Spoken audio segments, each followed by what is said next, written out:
Et barn er født ved telemedicin. En simulation af et krybbespil. Og det skete i de dage, at der udgik en forordring fra kejser Åberg, at al verden skulle tælle og samle på tavler. Ærkeenglen havde været på besøg hos Maria. Josus og Jomfru Maria og et regensglas er på vej til Nazareth, da Maria Svea kommer i forværing. Desperat for at finde et sted, hvor Maria kan føde, kontakter Josef den centrale fødevisitation via fødeappen på sin iPhone. Han får besked om, at der kun er plads i Bethlehem. Da de kommer til hospitalet, er den sidste fødeplads lige taget. Til gengæld er der plads i stallen, hvor de kan få lov at føde ved hjælp af det helt nye og moderne telemedicin. I stallen bliver Maria lagt i den intelligente seng, som sender signal til iCloud, når vandet går.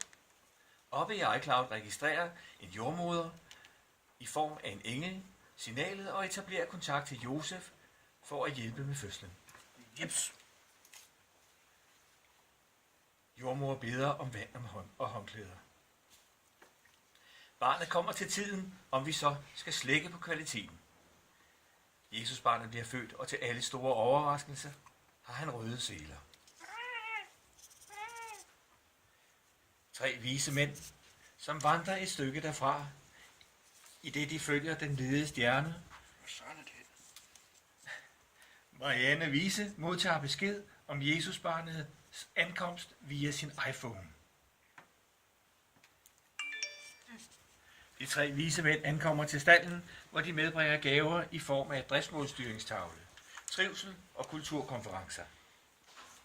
Kopierne er opfyldt, og 3S i enigheden viser sig og bryder ud i sang, hvor de hylder Jesusbarnets fødsel. Der kunne være sket ved den understøttende teknologi, internationale standarder, specialspecifikke systemer og innovation. Halleluja! Det er ødelagt med den der mobiltelefon. Nej, det var bare lige en pause på et par sekunder.